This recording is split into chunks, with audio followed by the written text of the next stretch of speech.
रहे भाभी?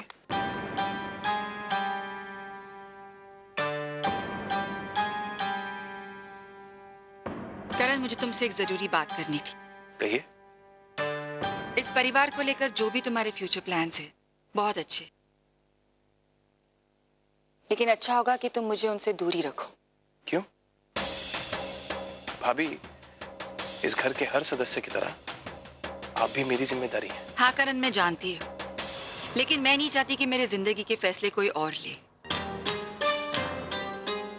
मैं अच्छी तरह जानती हूँ मेरे लिए क्या अच्छा है और क्या बुरा है।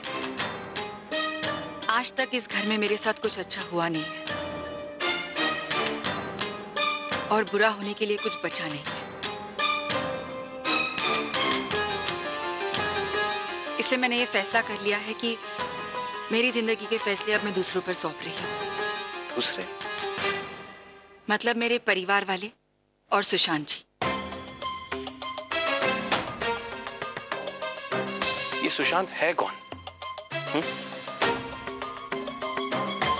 कौन है ये आदमी जो आपकी जिंदगी में सिर्फ 2 दिन पहले आया है और आपको उस पे ज्यादा भरोसा है? आप चाहती हैं आपकी जिंदगी के फैसले वो करे, ना कि हम, जो आपका परिवार है। क्यों भाभी?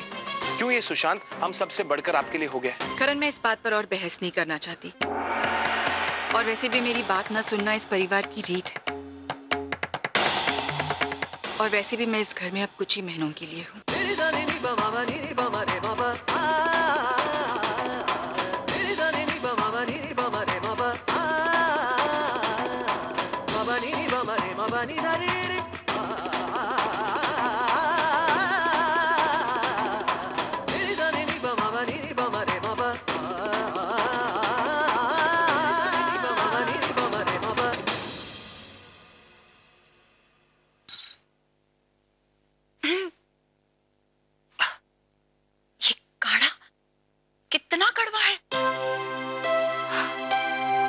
लेकिन माँ ने कहा है कि ये हमारी सेहत के लिए अच्छा है, तो पीना पड़ेगा। और माँ के पुराने नुस्खे कभी नाकाम नहीं होते। आभा, आराम से। कैसी कैसी हैं आप? मैं ठीक हूँ, तुम कैसी हो? बिल्कुल ठीक। आओ ना, बैठो, आओ। बैठिए। और बताओ, पिताजी कैसे हैं? बिल्कुल ठीक हैं। और कनिका है ना, कनिका पिताजी को बेटियों की कमी महसूस ही नहीं होने देती। अच्छा, तुम सब पिताजी के साथ हो, कनिका है, हमारी चिंता कम हो गई। हम जल्दी आएंगे पिताजी से मिलने। उस बात की चिंता मत कीजिए, बस अपना ख्याल रखिए। दीदी, एक जरूरी बात करनी थी आपसे। क्या हुआ आभा? सब ठीक तो है? प्रियंका भाभी, शैली भाभी? हाँ, सब ठीक हैं। उन्हीं के बारे में बात करनी थी। हमें आपकी मदद चाहिए।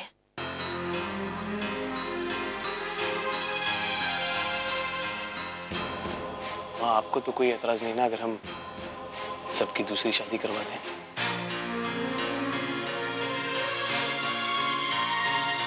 शादी ब्याह का मामला बहुत नाजुक होता है। बहुत सारी मुसीबतें आती हैं, बहुत रुकावटें आती हैं, और शादी के हर बुरे पहलू को हमसे ज्यादा आपने देखा है। पहले आपका रिश्ता एक ऐसे इंसान के साथ था जो बहुत बुरा था। आपने बहुत कठिनाइयां भी उठाई,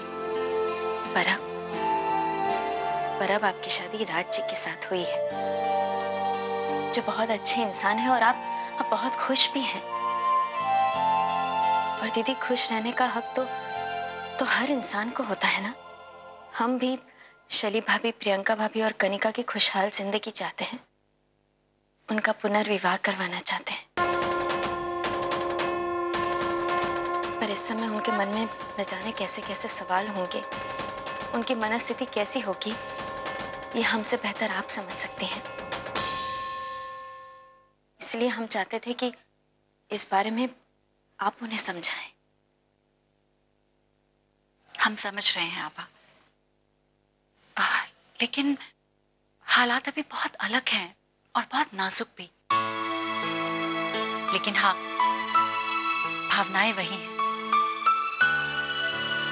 एक काम करते हैं, हम स्वर्ण भवन आते हैं पिताजी से मिलने और हम सबसे इस बारे में बात करें। लता, नमस्ते। नमस्ते। कैसी हो आभा?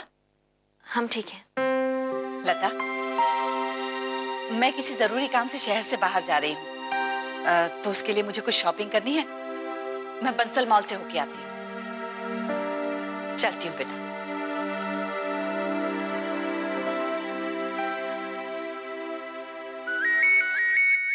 एक मिनट, करण का फोन है। हेलो, हाँ करण, हम बस यहाँ से निकल रहे हैं, हम पहुँचते हैं। ठीक है, बाय। दीदी, हमें जाना होगा। आभा, इतनी जल्दी कुछ खा तो लो, अभी तो आई हो। फिर कभी, पक्का। और दीदी, अम्मा और आजी से कहिएगा हम फिर कभी आके उन्हें मिलेंगे। ठीक है।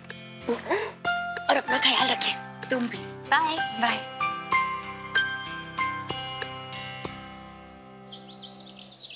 आइए करण भैया, बड़ी खुशी हो रही है आप दोनों को एक साथ देख करके। भगवान ये जोड़ी हमेशा बनाए रखे। पंडित जी, आपसे एक जरूरी बात करनी थी। ठीक है। दरअसल पंडित जी, हम चाहते हैं कि शली भाभी, प्रियंका भाभी और कनिका का घर फिर से बस जाए। उन्हें एक अच्छा जीवन साथी मिले, और ये हम आपके मदद के बिना नहीं कर सकते। इसलिए हम चाहते हैं कि आप हमारी बहन और हमारी भाभियों के लिए एक अच्छा सा जीवन साथी ढूंढें। क्या बात कर रहे हैं करण भैया? एक तो तीनों ठहरी विधवा, ऊपर से प्रियंका और शैली जी को तो बच्चे भी हैं। इनके साथ तो कोई विधुर भी हाथ पकड़ने से इनकार कर देगा। तो जब आप 60 साल के आदमियों की शादी जवान जवान लड़कियों से कराते हैं, तब कोई परेशानी नहीं होती?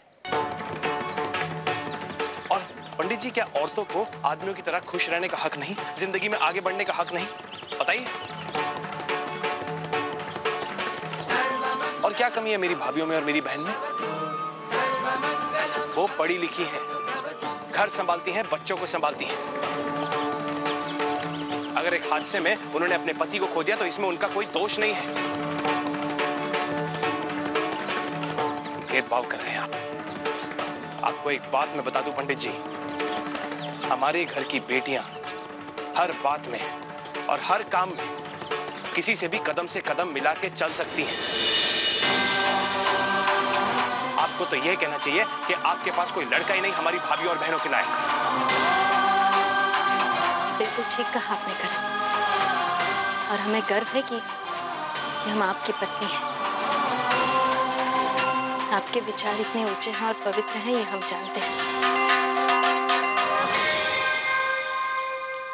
और पंडित जी, इन्होंने बिल्कुल सच कहा। अगर पुरुष को जिंदगी में खुश रहने का हक है, तो औरत को भी उतना ही हक है। और ये हम करके रहेंगे, चाहे कोई हमारा साथ दे या ना दे। और माफ कीजिए पंडित जी, आपसे भी एक बात कहना चाहते हैं। पंडित का मतलब ज्ञानी होता है। उनके मुंह से निकली हुई वाणी हम आम लोग भगवान का संदेश मानते हैं। इसलिए दोबारा ऐसी कोई बात ना कहिएगा जिससे हम आम लोग का आप पर से विश्वास उठ जाए। इनसे ये बात करके कोई फायदा नहीं। आभा, चलो। रुकिए करण भैया, प्रभु मुझे क्षमा करें। आज तक कभी मैंने ऐसा सोचा ही नहीं। आज आप दोनों ने मुझे मेरी गलतियों का एहसास करा दिया। अब मैं भी आप दोनों के साथ में हूँ, और जब तक घर की बेटी और बहुओं के लिए अच्छा संबंध नहीं मिल जाता, तब तक चैन की सांस नहीं लूंगा।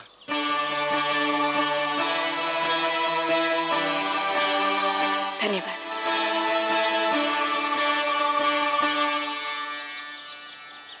तुम रुको, मैं गाड़ी लेके आता हूँ। हाँ।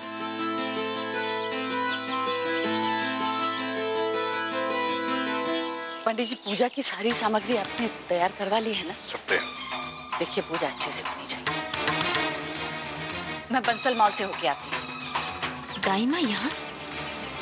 वो तो कह रही थी वो मॉल जा रही है, फिर यहाँ कैसे? इस अभिषेक में कोई कमी नहीं रहनी चाहिए। ये अभिषेक मैंने अपने बेटे की लंबी उम्र के लिए रखवाया है।